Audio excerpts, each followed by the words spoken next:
नमस्कार, आदाब and welcome.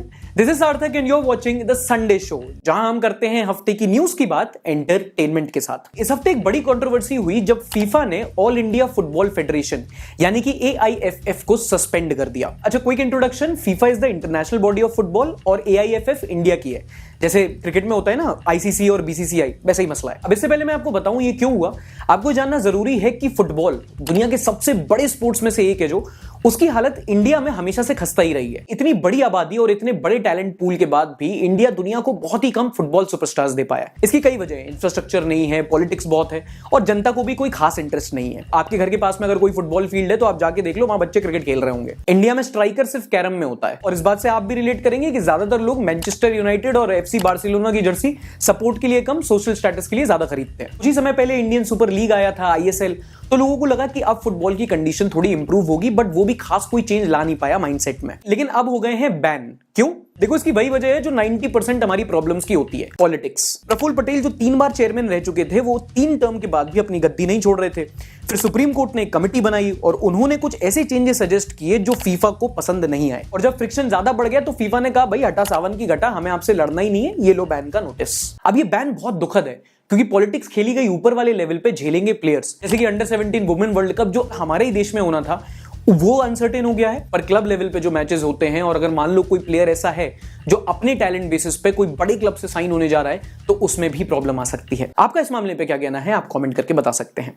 एक और बड़ा मसला तब हुआ जब दिल्ली के deputy chief minister Manish Sisodia के घर पर CBI ने रेड कंडक्ट की। Delhi Deputy Chief Minister Manish Sisodia has tweeted saying that the Central Bureau of Investigation is at his residence. अब ये रेड मेनली हुई है जो पिछले साल दिल्ली ने नई एक्साइज पॉलिसी लाई थी उसके अंडर, जिसमें उन्होंने कई सारे चेंजेस किए थे। जिसमें उन्होंने कहा था कि भाई जो प्राइवेट प्लेयर्स हैं वो ज्यादा आएंगे, गवर्नमेंट इंटरफेरेंस कम होगा, 3 बजे तक ठेके खुले रहेंगे। जिसके बाद दिल्ली के गवर्नर ने कहा था कि इसमें घपलामारी हो रही है और CBI जांच की मांग की थी और अब CBI ने उनके घर पर रेड की है। अब ऑब्वियसली इसके बाद जो रिएक्शन थे वो काफी ज्यादा प्रेडिक्टेबल थे। आम आदमी पार्टी के लोगों ने बोला कि भाई हमारे स्वास्थ्य और शिक्षा में किए गए कामों से घबरा रहे हैं, इसलिए ये एजेंसीज का यूज कर रहे हैं हमको दबाने के लिए। और बीजेपी का कहना था कि नहीं नहीं, ये करप्शन कर रहे हैं भैया। तो साला होना ही था। सबसे बड़ी खबर तब रही जब उम्र कैद काट रहे बिल्किस बानो केस के 11 कॉन्विक्ट्स को इस हफ्ते रिहा कर दिया गया। 11 convicts who were sentenced to life imprisonment in the Bilkis Bano gang rape case walked out of prison this Independence Day under a Gujarat state remission policy. सवाल उठता है कि बिल्किस बानो केस क्या है? दरअसल वो कुछ केस नहीं होते जिनको सुनकर रूह कांप जाती है, ये उनमें से एक है। मैं थोड़ा समरी दूंगा, डिटेल्स में नहीं जाऊंगा, और वो क्यों आप समरी सुनकर समझ जाओगे। 2002 में गुजरात में साबरमती एक्सप्रेस की एक बोगी में कार सेवकों के जिंदा जलने के बाद गुजरात में दंगे भड़के थे। हमें से कई लोग ऐसे हैं जिन्होंने उस वक्त अपना होश भी नहीं संभाला था और ये घटना न सिर्फ प्रधानमंत्री मोदी के करियर पर बल्कि देश की छवि पर भी एक बहुत बड़ा धब्बा था। कई लोगों के घर जल गए, कई लोगों की मौत हो गई, कई लोगों ने अपने घर से पलायन कर लिया, लेकिन इनमें से एक था बिल्किस बानो का केस। 20 साल की एक प्रेग्नेंट महिला जिसके 7 फैमिली मेंबर्स को भीड़ ने मार दिया, जिसमें इनकी छोटी बच्ची भी शामिल थी। इनके साथ गैंग रेप हुआ और फिर इनको भी बाद में मरने के लिए छोड़ दिया, बट ये बच गई और फिर उन्होंने अदालत में न्याय की लड़ाई लड़ी और अपने अपराधियों को उम्र कैद की सजा दिलवाई। 15 साल बाद स्टेट गवर्नमेंट ने अपनी 1992 की रेमिशन पॉलिसी के अंडर इन कन्विक्ट्स को रिहा कर दिया। इसके बाद देश भर में लोगों ने इस फैसले को क्रिटिसाइज किया। इनफैक्ट जिस जज ने उम्र कैद की सजा सुनाई थी, उस जज ने भी इस फैसले की निंदा की और राइटर्स, एक्टिविस्ट, फॉर्मर ब्यूरोक्रेट्स, जजेस समेत 6000 लोगों ने चिट्ठी लिखकर सुप्रीम कोर्ट से कहा है कि ये गलत हुआ है, आप इंटरवीन कीजिए और इस फैसले को वापस लीजिए। देखिए, आप एक पॉइंट लिए मान सकते हो कि स्टेट गवर्नमेंट की एक पॉलिसी के अंडर रिमिशन दिया गया है, सुप्रीम कोर्ट में याचिका दायर है and you can trust the system to deliver justice. लेकिन दुख तब होता है जब ऐसे फैसले के बाद जब देश भर में आक्रोश है, तब एक नेता आके बोलता है कि क्योंकि ये जो कॉन्विक्ट हैं ये एक जाति विशेष से हैं इसलिए संस्कारी हैं। मतलब इतने गंभीर केस पर ऐसे स्टेटमेंट्स, विश्वास नहीं होता ना। Welcome to India 2022। अब सबसे पहले इस हफ्ते की खबरों पर नजर डाल लेते हैं। कितना क्लीशे है ना, खबरों पर नजर डाल लेते हैं, चेप। Now back to the topic. ये तो आप जानते ही हैं कि हमारे शहरों में अगर जातिवाद से ज्यादा कोई चीज बड़ी है तो वो है पोल्यूशन। सर्दियां आने तो दिल्ली में इतना लोग खासेंगे, हर दूसरा आदमी केजरीवाल सपोर्टर लगेगा। अब पोल्यूशन को ही लेकर हाल ही में आई ग्लोबल एयर रिपोर्ट, जिसमें दुनिया भर की जो कुछ मेजर सिटीज हैं उनमें पोल्यूशन को मापा गया और पाया गया कि PM 2.5 पोल्यूटेंट की बात करें तो दुनिया की जो टॉप 20 मोस्ट पोल्यूटेड सिटीज हैं उनमें भारत की 3 सिटीज शामिल हैं। इस मामले में दिल्ली दुनिया की सबसे ज्यादा पोल्यूटेड सिटी है। सही खेल गया। गर्व करने की बात नहीं है कोई, इस लिस्ट में दूसरे स्थान पर हमारी ही सिटी कोलकाता थी और मुंबई 14वें स्थान पर था। अब जब पॉल्यूशन की बात आती है तो 3 मेजर पॉल्यूटेंट होते हैं, PM 2.5, PM 10 और नाइट्रोजन डाइऑक्साइड, जो पॉल्यूशन मतलब गाड़ियों वगैरह से निकलता है। इसमें सबसे ज्यादा खतरनाक जो होता है वो होता है PM 2.5, और इसको PM 2.5 इसलिए कहते हैं क्योंकि इसका जो डायमीटर होता है वो 2.5 माइक्रोमीटर होता है।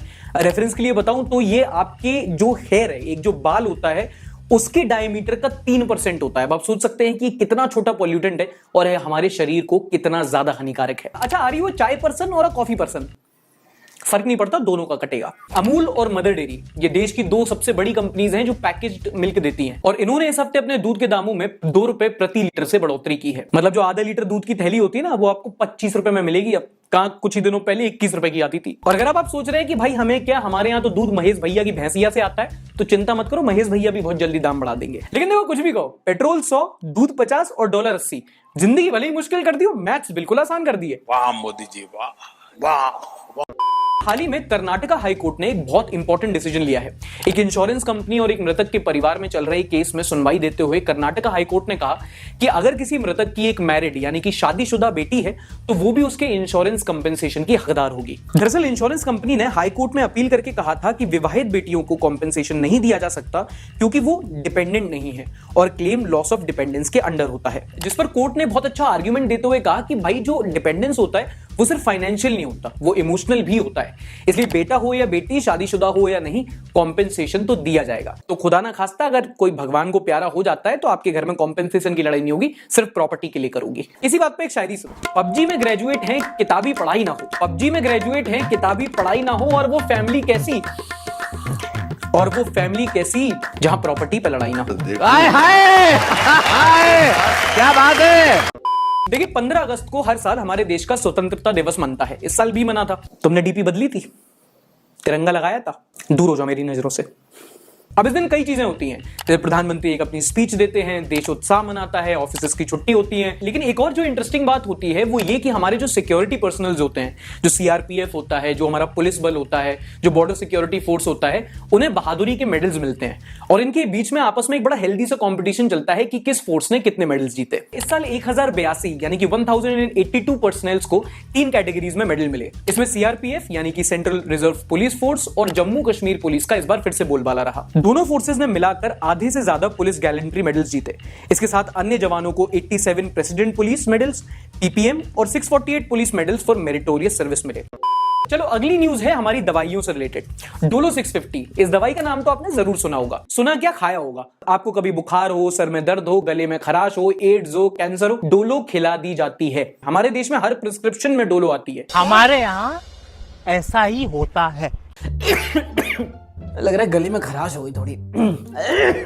डोलो खा लो बेटा, डोलो। थोड़ा मेंटल हेल्थ। हाँ तो डोलो खा लो, डोलो। पापा मुझे थोड़ी वीकनेस सी लग रही है। बेटा डोलो खा लो। पापा मेरी डोलो तो खा लो। नौकरी चली गई मेरी। तो फिर बेटा तुम हवा खा लो। कुछ ही समय पहले एक डेटा आया था जब डोलो 650 इस देश की सबसे ज्यादा कंज्यूम्ड टैबलेट बन गई थी। मतलब पेंडेमिक की शुरुआत से देश में 350 करोड़ डोलो टैबलेट्स बिकी थी। हाउएवर इस हफ्ते डोलो को लेकर central board of direct taxes यानी कि CBDT की एक रिपोर्ट का हवाला देते हुए सुप्रीम कोर्ट में कहा गया कि डोलो के मेकर्स ने डॉक्टर्स को 1000 करोड़ रुपए के फ्रीबीज या गिफ्ट्स दिए ताकि वो अपने पेशेंट्स को ये दवाई सजेस्ट कर सकें। अब ये इंपॉर्टेंट इसलिए है क्योंकि इससे फार्मा कंपनी को बहुत फायदा होता है, क्योंकि कोई भी दवाई होती है उसका जो 500 mg का डोज होता है उसका प्राइस सरकार रेगुलेट कर सकती है, उसके ऊपर जो भी जाता है उसका प्राइस फिर फार्मा कंपनी डिसाइड करती है। दूसरा ये कि इससे पेशेंट्स की हेल्थ को बहुत ज्यादा रिस्क पे रखा जा सकता है, क्योंकि डॉक्टर्स का क्या है, उनको फ्रीबीज मिलेंगे, वो तो सजेस्ट कर देंगे आपको, बट क्या पेशेंट को उसकी जरूरत है? इनफैक्ट ये मेडिसिन इतनी प्रिस्क्राइब की जाती है कि जो जज इसकी सुनवाई कर रहा था केस की, उसने खुद बोला कि भाई ये तो मेरे डॉक्टर ने भी सजेस्ट किया मुझे। इसलिए जो इस केस की अगुवाई कर रहे हैं एडवोकेट संजय पारिक, उन्होंने कहा कि जो कंपनीज होती हैं, जो फार्मा कंपनीज होती हैं, जो डॉक्टर्स को फ्रीबीज देती हैं, उसको सरकार रेगुलेट करे, वरना एक बड़े पैमाने पर पेशेंट्स की हेल्थ के साथ खिलवाड़ किया जा सकता है। इस हफ्ते की एक और बड़ी खबर रही स्टॉक मार्केट से, जहां पर जाने माने इन्वेस्टर और बिलियनर राकेश झुनझुनवाला का निधन हो गया। He was both a trader as well as a chartered accountant, one of the richest men in the country, and he was also launching a new airline, Akasa, which the aviation world was watching with fingers crossed. So अगर आप stock market से थोड़ा वाकिफ नहीं है तो आप समझ लीजिए कि Rakesh Jhunjhunwala was like a celebrity in the stock market. इनको big bull of Dalal Street कहा जाता था क्योंकि बहुत रिस्क पे खेलते थे और जिन जिन स्टॉक्स पे बेट लगाते थे वो ज्यादातर सक्सेसफुल होते थे। इनके पोर्टफोलियो को लोग बहुत क्लोजली ट्रैक करते थे और इस हफ्ते हमने उनको खो दिया। अगली खबर है फाइनेंस से, जहां बीते महीने देश का WPI यानी कि होलसेल प्राइस इंडेक्स, जिसे हिंदी में महंगाई दर भी कहते हैं, वो घटकर 13.93% यानी कि 13.93% हो गया है। मोटा मोटा 14%। अगर सरल शब्दों में बोलूं तो जो महंगाई तेजी से बढ़ रही थी अब उसमें थोड़ी सी गिरावट आई है। इसके साथ ही खुदरा महंगाई दर यानी कि रिटेल इन्फ्लेशन भी घटा है, बट प्रॉब्लम यह है कि ये घटने के बावजूद अभी भी डबल डिजिट में है, यानी कि कम होने के बावजूद भी बहुत ज्यादा है। बट ऑल थिंग्स सेड, महंगाई में अब कम से कम थोड़ी कमी तो आई है, डायन नहीं, कम से कम चुड़ैल है। चलिए अब इस हफ्ते की कुछ नॉनसेंस न्यूज पर नजर डाल लेते हैं। यू नो वो न्यूज जहां आपको एंटरटेनमेंट और इंफॉर्मेशन दोनों इक्वल क्वांटिटी में मिलता है। ये सुनो, यूपी के एक लॉयर हैं तुंगानाथ चतुर्वेदी जी। 1999 यानी कि आज से लगभग 22 साल पहले इन्होंने मथुरा से लेके मुरादाबाद की एक ट्रेन टिकट बुक की थी, जिस पर रेलवे ने इनसे 20 रुपए एक्स्ट्रा चार्ज कर लिए थे। तो इन्होंने फिर रेलवे से लड़ाई की। जब इनको रिफंड नहीं मिला तो इन्होंने कंज्यूमर कोर्ट में कंप्लेंट की और आज लगभग 22 साल और 100 हियरिंग के बाद इन्होंने रेलवे से अपना केस जीत लिया है। हाँ, 20 रुपए वापस लेने के लिए उन्होंने 22 साल कोर्ट केस लड़ा। अब इस केस से हमें दो चीजें सीखने को मिलती हैं। एक कि अगर पैसा हक का है तो कभी जाने नहीं दो, और दूसरी के लॉयर से तो कभी पंगे नहीं लेने चाहिए। हाल ही में एक फ्लाइट 6 घंटे डिले हो गई। रीजन पता क्या था? फ्लर्टिंग की वजह से। मस्त कहानी है, ध्यान से सुनो। हुआ यूं कि बेंगलुरु से मुंबई जा रही फ्लाइट में एक लड़का बैठा था जो अपनी गर्लफ्रेंड से चैट कर रहा था फोन पे। उसके बगल में एक आंटी बैठी थी जो अपेरेंटली क्राइम पेट्रोल की बहुत बड़ी फैन थी। इसकी गर्लफ्रेंड ने इसको फ्लर्ट करते हुए मैसेज किया, you are a bomber. Hindi में बोले तो कातिल लग रहे हो यार, हो यू आर अ बॉम्बर। अब बगल वाली आंटी जो पढ़ रही थी उन्हें लगा कि ये बॉम्ब लेके बैठा है, आतंकवादी है, फिदायीन हमला करेगा। वो डर गई। उन्होंने कैबिन क्रू को इन्फॉर्म कर दिया, बॉम्बर। बेचारे लड़के को फ्लाइट से उतार लिया। 5-6 घंटे पूछताछ हुई, फ्लाइट छूट गई, वो अलग। इससे अच्छा गर्लफ्रेंड लिख देती यू आर अ स्नैक। ज्यादा से ज्यादा क्या होता, एयर होस्टेस आके बोलती आउटसाइड फूड नॉट अलाउड। अच्छा, एक जॉब से रेजिग्नेशन देने की क्या वजह होती है? अंडरपेड होना, अंडर वैल्यूड होना, टॉक्सिक वर्क कल्चर होना, बॉस का इनसिक्योर होना, और अगर आप ज्यादा लकी हुए तो आपको कॉम्बो ऑफर भी मिल सकता है। लेकिन चाइना में एक लड़की ने जॉब तब छोड़ दी जब उसने 70 कॉलीग्स को इनवाइट किया अपनी शादी में और उनमें से सिर्फ एक उसकी शादी अटेंड किया, तो उसने अपनी जॉब छोड़ दी। देखो, इसका तो मुझे एक ही रीजन समझ में आ रहा है, या तो इसकी सबसे बनती नहीं थी या ये आधे से ज्यादा लोगों की क्रश थी। बेंगलोर यूनिवर्सिटी की एक स्टूडेंट ने अपना एग्जाम पेपर खाली छोड़ दिया, उस पर कुछ लिखा नहीं। और वो इसलिए नहीं कि उसे कुछ आता नहीं था, बल्कि इसलिए क्योंकि जिस दिन पेपर था उस दिन एक्ट्रेस सनी लियोनी का बर्थडे था। तो इसने पेपर में लिखा कि आज सनी लियोनी का बर्थडे है, मैं उससे बहुत ज्यादा प्यार करता हूं, मैंने कुछ प्रिपेयर नहीं किया, मैं पेपर नहीं दूंगा। तेजस्वी लोग हैं हमारे पास, कितने शानदार विचार रखते हैं जी। सनी लियोनी का बर्थडे था तो इन्होंने प्रिपेयर नहीं किया। तो सर, सवाल ये नहीं है कि आप प्रिपेयर नहीं कर रहे थे, सवाल ये है कि अगर आप प्रिपेयर नहीं कर रहे थे तो क्या कर रहे थे? अश्लील है ये लोंडा। चलो, ये तो थी न्यूज वगैरह। अब कुछ ऐसी पॉजिटिव स्टोरीज बताता हूं आपको जिसको सुन के आपका दिल गार्डन गार्डन हो जाएगा। RAI यानी कि रिटेलर एसोसिएशन ऑफ इंडिया ने बताया है कि अब जब कोरोना के बाद सब कुछ नॉर्मलसी पे आ रहा है, लॉकडाउन हट गया है, तो जो रिटेलर्स हैं उनको भी अपनी ग्रोथ प्री पेंडेमिक लेवल्स पर देखने को मिल रही है। इस साल जून के महीने में पिछले साल के मुकाबले 13% ज्यादा व्यापार हुआ है। और गनीमत की बात यह है कि ऑलमोस्ट सारी कैटेगरीज में इजाफा हुआ है। Sportswear, furniture, footwear, electronics, हर सेक्टर में जो छोटे दुकानदार हैं उनकी बिक्री में बढ़ोतरी हुई है, जो कि अच्छी बात है। अब ये तो हम सब जानते हैं कि कोरोना के टाइम पे जब लॉकडाउन लगा था, सारी दुकानें बंद हुई थी, तो कई सारे ऐसे दुकानदार थे जिनकी फाइनेंशियल कंडीशन बहुत वीक हो गई थी, क्योंकि उनकी दुकान बंद रहती थी, उनको किराया भी देना होता था, कमाई कुछ होती नहीं, घर के एक्सपेंसेस भी चलाने होते थे। तो कई सारे दुकानदार थे जो बर्बाद हो गए थे। लेकिन जो सर्वाइव कर गए उनकी आर्थिक स्थिति थोड़ी सुधरेगी और इकोनॉमी को भी पटरी पे आने में मदद मिलेगी। एक पॉजिटिव न्यूज है केरला से, जहां एक इलाके के बस ड्राइवर्स इकट्ठा हो गए हैं। वहां के बस ओनर्स, बस ड्राइवर्स, कंडक्टर, हर कोई जो इस इंडस्ट्री में है वो एक दिन की कमाई डोनेट कर रहा है श्यामजीत के ट्रीटमेंट के लिए। दरअसल श्यामजीत भी उसी इलाके में डोर चेकर का काम करता था और कुछ दिनों पहले एक रोड एक्सीडेंट में वो जख्मी हो गया। अब क्योंकि ट्रीटमेंट के लिए फैमिली के पास उतने पैसे नहीं थे और खर्चा काफी ज्यादा आ रहा था, इसलिए पूरे इलाके के ड्राइवर्स, बस ओनर्स अपनी एक एक दिन की कमाई डोनेट कर रहे हैं अपने दोस्त के इलाज के लिए। पब्लिक द्वारा लिखी गई शायरी सुनाता हूं। घर घर नाली, घर घर गैस, जिसकी लाठी उसकी भैंस, बनेगा पकौड़ा, बनेगी चाय, स्कूल कॉलेज भाड़ में जाए। आम आदमी से मन की बात, उद्योगपति से धन की बात, वारे शासन तेरा खेल, न्याय मांगो तो हो गई जेल। Nice. Is anyone a doctor? I am a doctor, what's happening? Heart attack, I am a doctor in gender studies, she is going to die, she. सही बात है, डॉक्टर शब्द आजकल बड़ा कंफ्यूजिंग हो गया है। लाइक डॉक्टर इन हिस्ट्री क्या प्रिस्क्राइब करोगी, टेक्स्ट बुक्स? अनुसूर्या का इस हफ्ते बहुत ही वायरल ट्वीट था, Madhuri Dixit is incomplete without M. अधूरी Dixit. Alia Bhatt is not welcomed without B. Alia हट। My mood has so many swings, it's a park now. Manharsh Kumar is watching from the state of wrestlers, one of the most soldiers producing state, one of the top state with per capita income. देखो ये है तो हरियाणा। तुम ये बताओ भाई कि तुमने जो ऐसे करके रखा है तुम्हें क्या हम लोग नोटिस नहीं करेंगे? बाइसेप। मनोज भाई ने पोस्ट किया कि चुपचाप से बाइसेप दिखा देता हूं, किसी को पता नहीं चलेगा। भाई दिखा दो, कोई प्रॉब्लम नहीं, पर बनने तो दो उसको, अभी तो यूनिसेफ है। Pallavi Ray is watching the Sunday show from the place where Britishers shifted its capital in 1911, which is the city of Delhi, जो हमारी आज की करंट कैपिटल है। वो इसलिए क्योंकि पहले कलकत्ता थी, फिर 1911 में ब्रिटिशर्स ने जो कैपिटल है वो दिल्ली में शिफ्ट कर दी, क्योंकि ज्योग्राफिकल सेंटर के पास में पड़ता है दिल्ली, और बहुत साल पहले महाराजा राजाओं की गद्दी रहा करती थी। तो लिख लो, यूपीएससी में आ सकता है। Watching from the city of mosque and the city of rickshaw. Rickshaw capital of the world. Rickshaw capital of the world is Dhaka in Bangladesh.